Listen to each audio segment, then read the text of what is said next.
룻기 1장 11절에서 18절 말씀을 한 절씩 교독하도록 하겠습니다. 나오미가 이르되 내 딸들아 돌아가라. 너희가 어찌 나와 함께 가려느냐? 내 태중에 너희 남편 될 아들들이 아직 있느냐?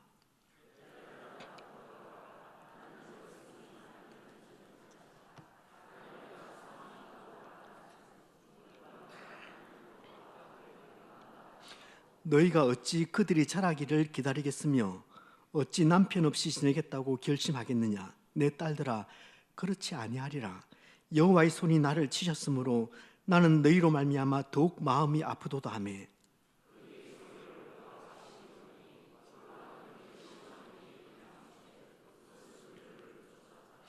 나오미가 또 이르되 보라 내 동서는 그의 백성과 그의 신들에게로 돌아가나니 너도 그의 동서를 따라 돌아가라 하니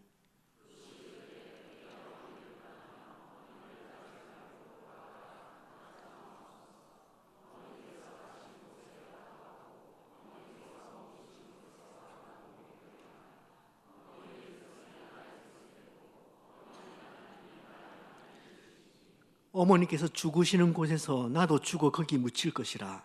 만일 내가 죽는 일 외에 어머니를 떠나면 여호와께서 내게 벌을 내리시고 더 내리시기를 원하나이다 하는지라.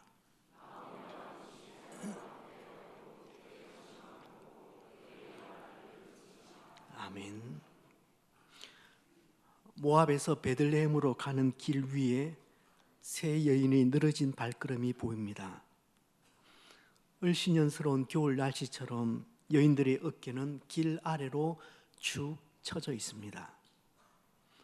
베들레헴으로 향한 이 길, 나오미가 지금 걸어가고 있는 이 길은 10여 년 전에 남편과 두 아들과 함께 걸어 나온 길입니다.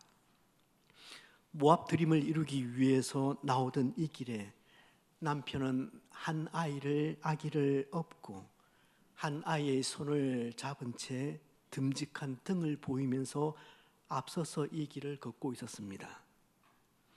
모압이라는 낯선 땅을 향해 걸어가면서도 남편과 아이들의 웃음소리가 있었기 때문에 나오미는 웃을 수 있었습니다.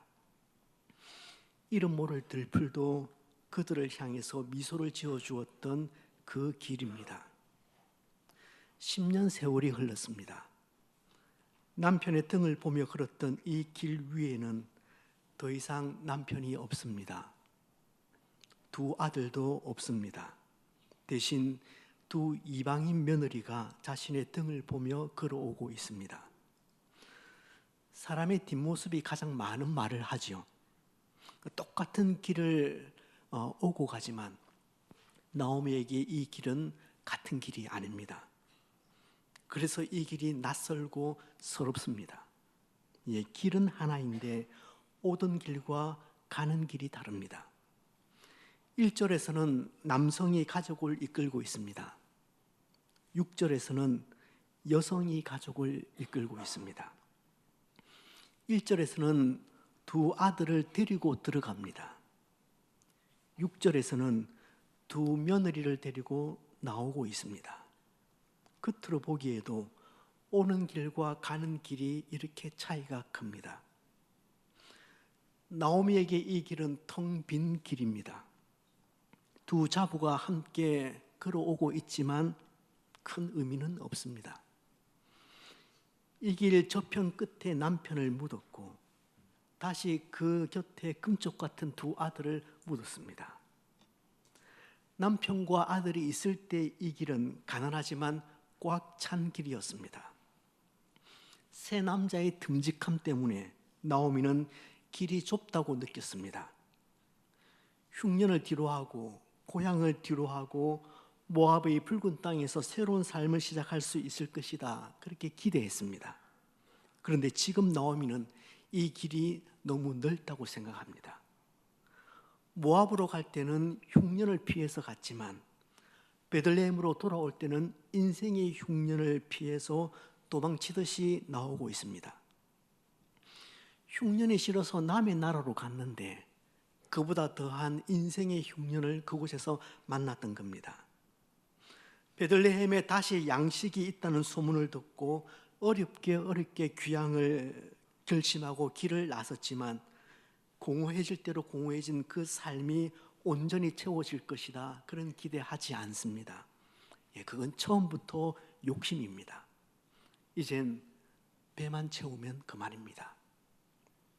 더 눈물이 나는 것은 지금 걷고 있는 이 길이 남편과 두 아들이 잠들고 있는 곳에서 반대편으로 향해 나 있는 길이라는 점입니다.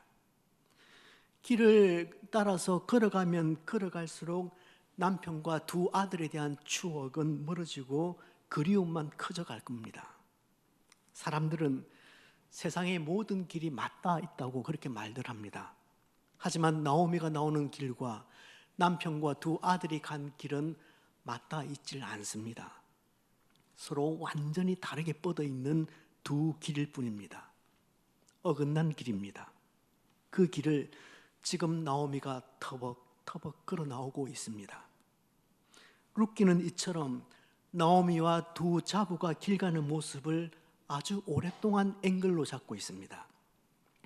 1장 7절에서 시작된 길 위에서의 이야기는 18절에 이르러서야 끝이 납니다. 제가 길 위에서의 이 이야기를 오랫동안 하는 이유가 바로 그 때문입니다. 제 표현력에 한계가 있어서 그들의 마음을 다 들추는 것은 쉽지 않지만 이 길은 참 어렵고 서러운 길입니다. 사실 뒤따라오는 두 자부를 바라보는 것만 해도 나오미에게는 마음이 너무 민망하고 처량합니다. 베들레헴으로 돌아오는 길에 그 길 위에서 나오미는 며느리들의 입장을 곰곰이 한번 생각해 보았습니다. 자신을 따라 나선 며느리들의 마음이 너무나 고마우면서도 그래도 이건 아닌 것 같습니다.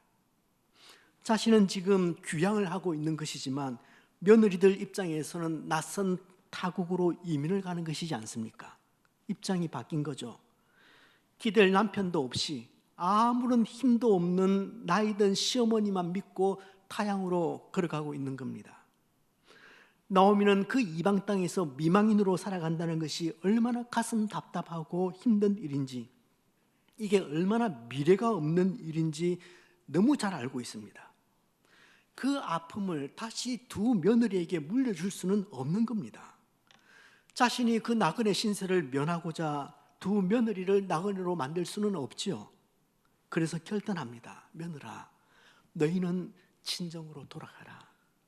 너희가 죽은 자들과 나를 선대한 것처럼 여호와께서 너희를 선대하시기를 원하고 여호와께서 너희에게 허락하사 각기 남편의 집에서 다시 재혼을 해서 위로를 받게 하시기를 내가 진심으로 원한다, 그렇게 이야기합니다. 여러분, 이거 그냥 한번 해보는 말 아닙니다.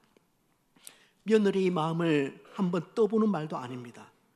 정말로 그 두 자부를 걱정하는 시어머니의 진심 어린 말입니다. 그렇게 말하고 나니 애서 눌렸던 감정이 북받쳐 터집니다. 오르바와 룻도 그 길 위에서 하염없이 눈물을 흘리면서 말합니다. 아닙니다. 우리도 어머님과 함께 어머니의 백성에게로 돌아가겠습니다. 그래서는 안 된다. 딸들아, 어찌하여 나와 함께 가려고 하느냐? 돌아가다오. 내 딸들아, 제발 돌아가다오. 나오미는 다시 한번 진심으로 그 두 자부에게 강권합니다. 그들은 다시 한번 길 위에서 서러운 울음을 터뜨립니다. 나오미의 강권에 결국 오르바는 울면서 그 자리에서 작별 인사를 합니다. 그러나 룻은 꿈쩍도 하지 않습니다. 나오미는 다시 내 동서를 따라서 너도 돌아가라, 나지막하게 다 이릅니다. 하지만 오르바와 달리 룻은 끝까지 시어머니를 떠나지 않으려고 합니다.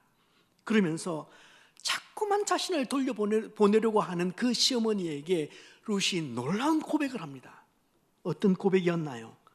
여러분, 16절 말씀은 우리가 한 번만 더 같은 목소리로 읽어보도록 하겠습니다. 룻이 이르되 어머니를 떠나며 어머니를 따르지 말고 돌아가라 강권하지 마옵소서. 어머니께서 가시는 곳에 나도 가고 어머니께서 머무시는 곳에서 나도 머물겠나이다. 어머니의 백성이 나의 백성이 되고 어머니의 하나님이 나의 하나님이 되시리니. 어머니의 백성이 나의 백성이 되고 어머니의 하나님이 나의 하나님이 되실 겁니다. 여러분, 룻기 전체는 산문으로 기록되어 있습니다. 하지만 이 구절은 시로, 노래로 표현되어 있습니다. 그래서 원문의 뉘앙스를 가장 잘 살린, 우리는 보지 않지만 공동번역 성경으로 이 부분을 다시 한번 읽어드리도록 하겠습니다. 운율이 따르는 시나 노래로 원래 지어진 그 뉘앙스대로 한번 느끼면서 들어보십시오. 저에게 어머님을 버려두고 혼자 돌아가라고 너무 성화하지 마십시오. 어머님 가시는 곳으로 저도 가겠으며 어머님 머무시는 곳에 저도 머물겠습니다. 어머님의 결례가 제 결례요, 어머님의 하나님이 제 하나님이십니다. 어머님이 눈 감으시는 곳에서 저도 눈을 감고 어머님 곁에 같이 묻히렵니다. 어떤 일이 있어도 안 됩니다. 죽음 밖에는 아무도 저를 어머님에게서 떼어내지 못합니다.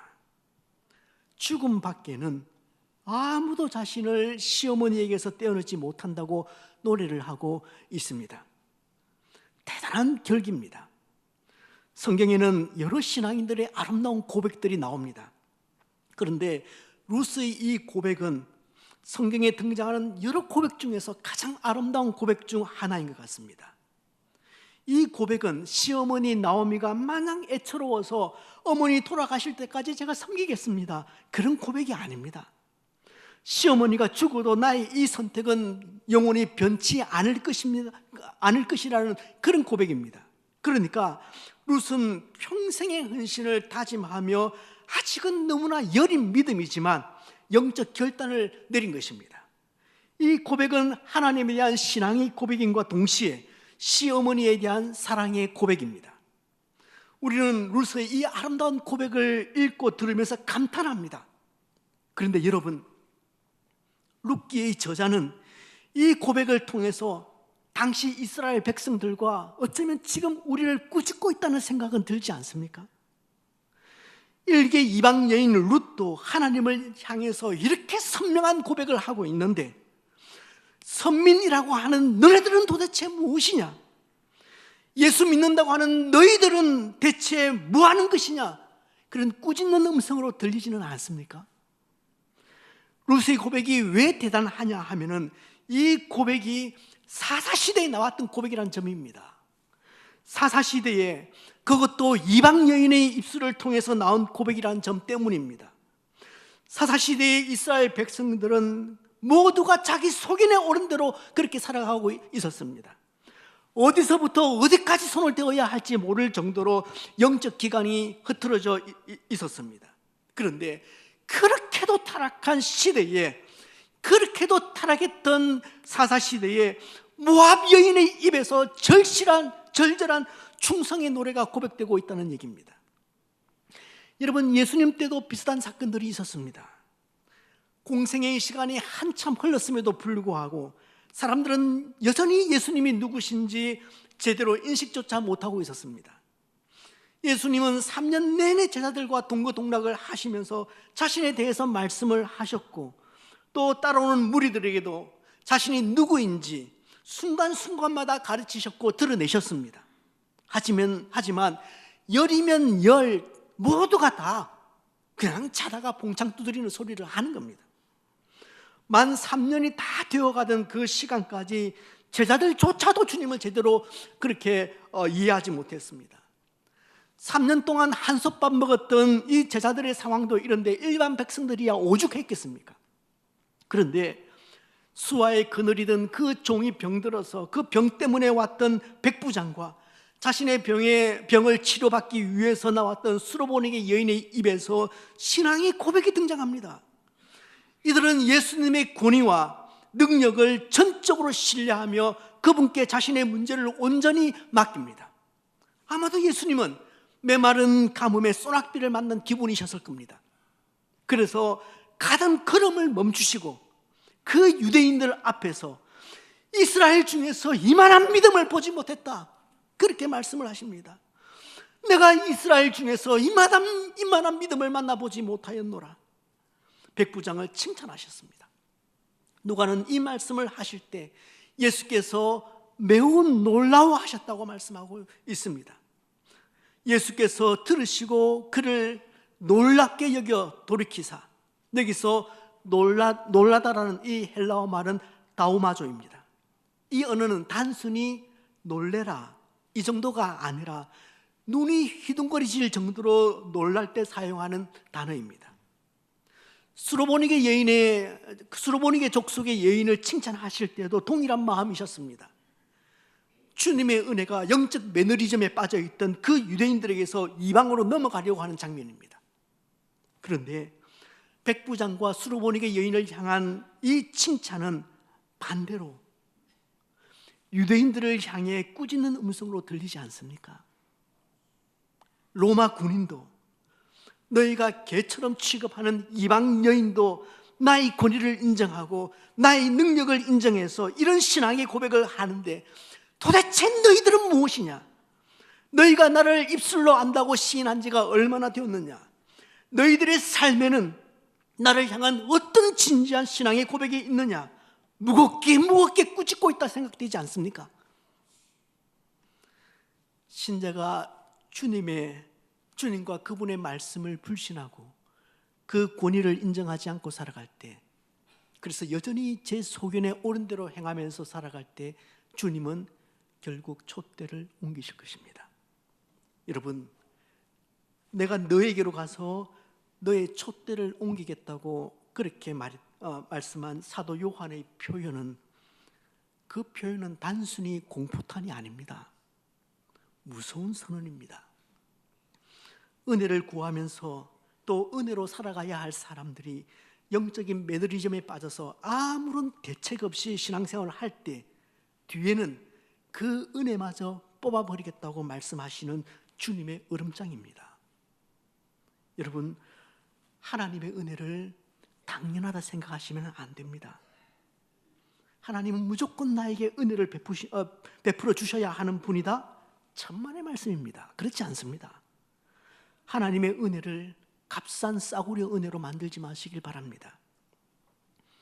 뒤돌아본 11달 하나님께서 우리에게 베풀어 주신 감사의 여러 조건들, 그거 당연한 것 아닙니다. 당연한 것은 하나도 없습니다. 당연한 것은 하나도 없습니다. 하나님의 은혜는 그리스도의 피값입니다. 철없는 중고생들 바라볼 때 엄마 아버지의 은혜가 당연한 것처럼 그렇게 생각하겠지만은 오늘 주님께서 말씀하시는 것은 그렇지 않습니다. 주님 베풀어 주신 그 은혜와 그 감사의 조건들이 어찌 그게 당연합니까? 어떻게 그것을 당연하다고 그렇게 생각하겠습니까? 올바로 믿지 않으면 촛대는 언제든지 옮겨질 수 있다는 것이 성경의 진리이고, 또 그렇게 촛대가 옮겨진 것이 지난 2000년 교회사가 남긴 교훈입니다. 가까운 부산, 울산, 경남 지방의 교회 중에서 촛대가 옮겨진 교회 이름을 제가 한번 들어볼까요? 저희 교회 40년 이제 지나갑니다.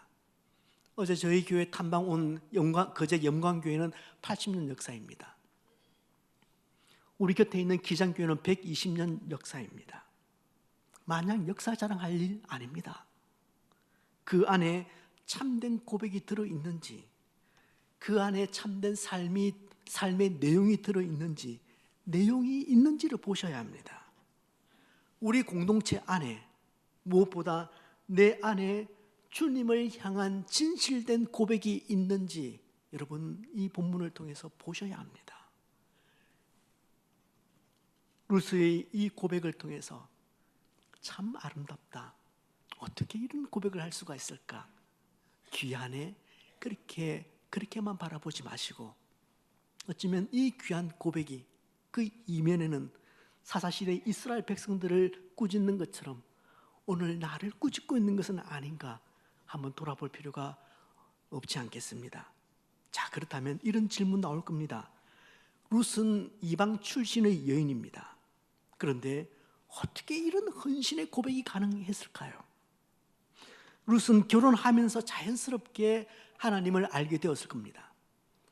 룻과 시어머니의 관계가 참 좋았다는 것은 지난 시간에 말씀드렸습니다.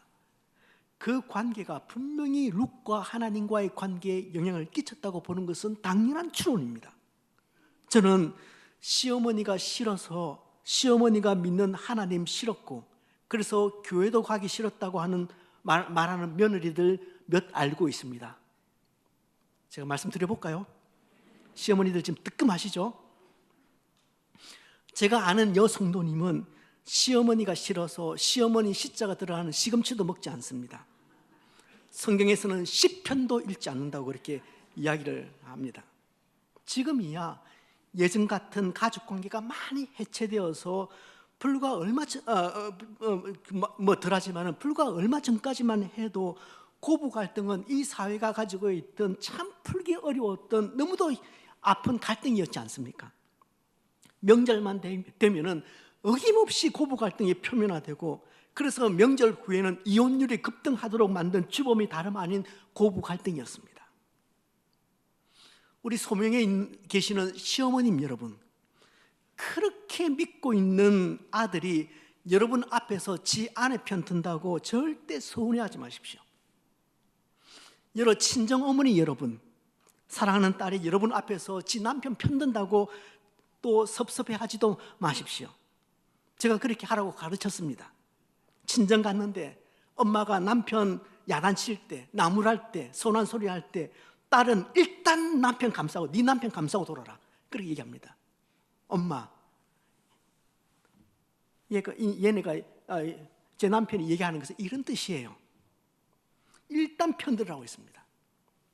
시댁 갔는데 시어머니가 며느리 나무라면 일단 아내는 어줍잖은 스탠스 취하지 말고 아내 편에 분명히 서라고 충고를 했습니다. 여러분, 서운한 점이 있으면 걔네들 집으로 돌아올 때 당신이 엄마에게 그렇게 하는 게 제 마음이 좀 서운했어요, 돌아올 때 차 안에서 얘기하라고 제가 얘기했습니다. 그러니 괘씸해도, 키워놓은 게 어딘데 괘씸해도 얘네들이 목사님 말씀에 순종하려고 하는구나, 얘네들이 자기 가정을 잘 갖고 나가려고 하는구나, 결혼 예배 학교 하면서 배운 대로 하려고 하는구나, 그렇게 좀 넓게 생각해 주시기를 바랍니다. 여러분, 룻이 시어머니를 따라서 베들레헴으로 가기로 한 이 결정이 하나님에 대한 신앙의 고백인지 시어머니에 대한 지극한 인간적인 사랑인지, 그 결정적인 원인에 대해서 말하는 것은, 분명하게 말하는 것은 좀 어렵습니다. 아마도 시어머니에 대한 사랑과 하나님에 대한 경외감이 함께 어우러진 것이 분명합니다. 하지만 여기서 알 수 있는 또 다른 사실은, 하나님을 사랑한다는 것은 하나님의 사람을 사랑한다는 것과 매우 연관이 깊다는 것입니다. 룻의 고백에서 시어머니를 섬기는 것은 시어머니의 하나님을 섬기는 것과 매일반이었습니다. 룻은 어설프지만 하나님을 사랑하기 시작했고, 어느새 하나님의 사람을 사랑하는 사람이 되어 있었습니다. 하나님을 사랑한다고 하면서 하나님의 사람들에 대해서 무심할 수는 없는 겁니다. 그것은 이율배반입니다. 하나님에 대한 우리의 사랑은 결국 사람 사랑으로 나타나게 되어 있습니다. 하나님에 대한 사랑이 깊어지면 깊어질수록 곁에 있는 인간에 대한 관심과 이해 또한 깊어갑니다. 하나님에 대한 사랑은 사람에 대한 배려와 존중으로 나타나게 되는 것입니다. 어쨌든 시어머니를 따라간다는 것은 굉장히 위험한 결정임에는 분명합니다. 왜냐하면 나오미를 따라가기 위해서는 룻이 포기해야만 하는 것들이 너무 많았기 때문입니다. 룻이 나오미를 따라갈 때 그녀가 포기해야 하는 것은 무엇이었을까요? 오르바가 떠나고 시어머니가 재차 너도 동서 따라 돌아가라, 그렇게 권면할 때 룻은 그 선택의 기로에서 마음이 적잖은 어려움을 경험했을 겁니다. 왜 안 흔들렸겠습니까? 아마 이런 내면적 갈등이 있었겠죠. 그 첫 번째는, 이제 이 시어머니를 따라가면 이주민으로 살아가야 됩니다. 말씀드린 것처럼 나오미에게는 귀향이었지만 룻에게는 고향을 떠나서 낯선 타향으로 이주하는 거잖아요. 그러니 이제부터는 삶의 터전을 완전히 옮긴 이주민으로 살아야 하는 이 역설을 또 보셔야 합니다. 두 번째 포기해야 하는 것은 이제 룻은 단순히 이주민 정도가 아니라 이방인으로 살아야 합니다. 시어머니를 따라가면 이제 신분이 달라집니다. 이제 신분은 이방인이 되는 겁니다. 성경의 저자는 베들레헴으로 돌아온 그 룻을 언급할 때 룻 앞에 모압 여인이라는 수식어를 붙입니다. 이걸 한 번만 붙여도 충분히 우리가 독자들이 이해를 할 수 있는데 두 번이나 붙입니다. 유다 땅 베들레헴에 온 룻이 이방 여인, 특별히 모압 여인이었다는 것을 의도적으로 강조하는 저자의 의도가 엿보입니다. 여러분, 유다 땅에서 이방인, 그것도 유다 땅에서 모압 여인, 심지어 젊은 미망인으로 살아간다는 것이 얼마나 어려운 것인지 미루어 짐작할 수 있는 대목입니다. 그 텃세 강하고 선민의식 강했던 유대인들, 그리고 작은 시골 마을 공동체였다면 그 공동체가 얼마나 배타적일지 상상이 되지 않습니까? 그 속에서 그야말로 종처럼 죽은 듯이 이제 살아가야 합니다. 다시 가정을 꾸린다는 것은 생각도 못할 일입니다. 그렇다고 남편이 물려준 유산이 있습니까? 시어머니를 모시고 가는 입장에서 어떻게 재혼을 꿈꿉니까? 나오미 입장에서는 룻이 혹이 될 수가 있고 룻 입장에서는 나오미가 혹이 될 수가 있는 거죠. 미래가 보이지 않습니다. 그리고 유대 땅은 여성들에게, 특히 이방 여성들에게 절대 안전한 땅이 아닙니다. 그리고 보면 정말 아무것도 룻 입장에서는 붙들 만한 것이 없습니다. 룻도 친정 식구들 보고 싶었을 겁니다. 어쩌면 그래서 오르바가 떠나갈 때 그녀를 따라가고 싶은 강한 유혹을 느꼈었는지도 모르겠습니다. 세 번째, 룻은 나오미를 섬기기 위해서 고향의 가족과 친구들, 그녀에게 익숙한 언어와 행동들, 그리고 음식과 문화들, 그러니까 자신에게 익숙했던 수많은 것들을 다 내려놓아야 합니다. 룻이 지불해야 할 대가가, 시어머니를 따라갈 때 지불해야 할 대가가 너무 큰 겁니다. 그런데 여러분, 신앙은 무엇인가를 얻기 위해서 다른 무엇인가를 포기하는 것입니다. 신앙은 가장 좋은 것을 얻기 위해서 다른 좋아 보이는 것들을 포기하는 것입니다. 가장 좋은 것을 얻기 위해서 다른 좋아 보이지 않는 것들을 포기하는 것이 아닙니다. 그건 누구나 다 해요. 누구나 다 하는 것입니다. 가장 좋은 것을 얻기 위해서 좋지 않은 것은 누구나 다 포기할 수 있죠. 신앙은 가장 좋은 것을 얻기 위해서 나에게 다른 좋아 보이는 것들을 포기하는 것이, 그것이 신앙입니다. 여러분, 이것도 잡고 저것도 잡을 수는 없습니다. 그건 욕심입니다. 지금 놓지 않으면은 언젠가는 강제로 둘 중 하나를 놓아야 될 때가 올 겁니다. 여러분, 지금 놓지 않으시면 그건 여러분들이 더 잘 아시죠? 지금 무엇을 놓아야 할지. 지금 놓지 않으면은 그 언젠가는 강제로 하나님께서 그 중에 하나를 놓게 만드실 것입니다. 하나님은 두 마음을 가장 싫어하시는 분이기 때문에 그렇습니다. 영원한 것을 얻기 위해서 이 땅에서 영원하지 않은 그 목숨마저 버린 그 짐 엘리엇 선교사의 너무나 유명한 말이 있습니다. 그는 이렇게 말했습니다. 영원한 것을 얻기 위하여 영원하지 않는 것을 버리는 사람은 결코 바보가 아니다. 그는 이 얘기를 하면서 순교했습니다. 영원한 것을 사모하는 사람, 그 영원한 것을 위해서 영원하지 않는 것을 기꺼이 버릴 수 있는 여러분 되시기를 주님의 이름으로 축복합니다. 여러분, 다시 말씀드리지만 그 영원한 것, 그 좋은 것을 얻기 위해서 좋지 않은 것을 버리라는 게 아닙니다. 그건 누구나가 다 해요. 누구나가 다 해요. 신앙에 너무나 가치가 있는 이유는 이 신앙을, 이 영혼을 내가 얻기 위해서 다른 좋아 보이는 것들을 포기하기 때문에 이게 더 가치가 있는 것입니다. 그리고 오늘 그 영원한 것을 위해서 영원하지 않는 것을 기꺼이 버릴 수 있는 사람을 여러분 이제 직분자로 선택해 주시길 바랍니다. 그 사람들이 이 교회를 잘 섬겨갈 수 있도록, 그래서 교회가 영적으로 큰 부흥을 맞이할 수 있도록, 온 교회가 기뻐할 수 있도록, 영원한 것을 위해서 영원하지 않는 것을 기꺼이 포기할 수 있는 그 사람을 여러분 투표해서 선출해 주시길 바랍니다. 여러분 오늘 룻기에 나와 있는 이 말씀, 어머님의 하나님이 나의 하나님이 될 것이라는 이 아름다운 고백. 그러나 그 이면을 보시면 그 사사시대에 그 이스라엘 백성들을 꾸짖고 있는, 이게 돌려서 얘기하고 있는 거거든요. 너네들은 뭐하냐? 그 얘기거든요. 이방 여인도 이런 고백을 하는데 너네가 가장 저급하다고 보는 이 모압 여인도 이런 고백을 하고 있는데 너희들은 뭐 하는 거냐? 라는 이야기를, 그 말씀을 룻기의 저자는 하고 싶어 하는 거죠. 오늘 이 추수감사절에 성령께서 우리에게 주시는 음성을 여러분 들으시길 바랍니다. 참다운 고백이 있는가?